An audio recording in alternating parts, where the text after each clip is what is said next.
8 pohon favorit setan. Setiap makhluk hidup tentu saja memiliki habitat yang berguna sebagai tempat tinggal dan berlindung, serta untuk mencari makan dan berkembang biak. Yang kita tahu, makhluk hidup hanya digolongkan ke dalam manusia, hewan dan tumbuhan yang memiliki habitatnya masing-masing sesuai karakteristiknya. Ternyata makhluk yang hidup tak kasat mata juga sering dikabarkan memiliki tempat tinggal, entah benar atau tidaknya. Akan tetapi tak kasat mata ini seperti setan, hantu, jin, bahkan iblis sering menempati tempat-tempat yang diduga angker seperti bangunan, kuburan, atau tinggal di makhluk hidup lainnya seperti pohon misalnya. Ada 8 pohon yang menjadi mitos sering dijadikan tempat favorit para makhluk gaib. 1. Pohon bambu. Pohon bambu juga tak luput jadi sasaran tempat favorit bagi para setan dan hantu arwah penasaran. Konon, menurut mitos yang berkembang, pohon yang banyak manfaatnya ini kerap kali menjadi tempat bersarang Mbak Dini alias kuntilanak. 2. Pohon randu atau kapuk. Pohon yang bisa bermanfaat mengisi bahan-bahan kain.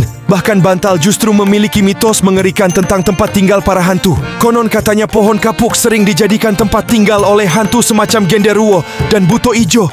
3. Pohon pisang. Pohon yang multifungsi dari daun hingga batangnya melimpah. Pohon ini juga terkenal jadi rumah bagi hantu khas Indonesia yakni pocong. Entah dari mana seluk-beluk mengenai pohon pisang dan pocong ini, tapi hingga kini pohon pisang masih dianggap angker.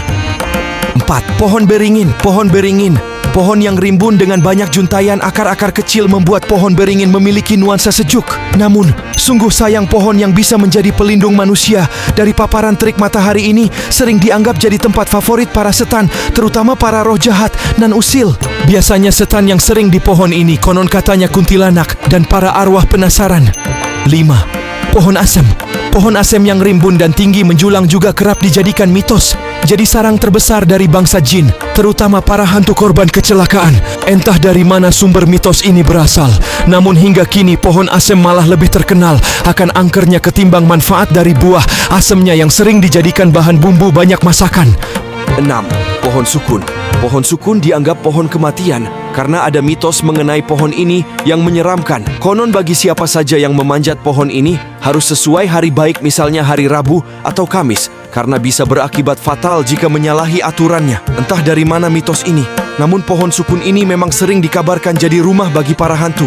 7. Pohon sawo. Pohon sawo juga jadi lokasi strategis para hantu untuk bertempat tinggal dan membangun peradaban. Konon pohon sawo sering jadi tempat tinggal yang nyaman bagi hantu jenis pesugihan, misalnya buto ijo, genderuwo hingga tuyul. 8. Pohon nangka. Pohon yang biasanya tak terlalu tinggi, ini juga menjadi sasaran tempat tinggal dari para setan, terutama sundel bolong. Oleh karena itu ada juga mitos larangan memakan buah nangka yang sudah busuk karena sudah dihinggapi hantu sundel bolong. Ini hanya mitos yang berkembang di masyarakat kita. Wallahu alam.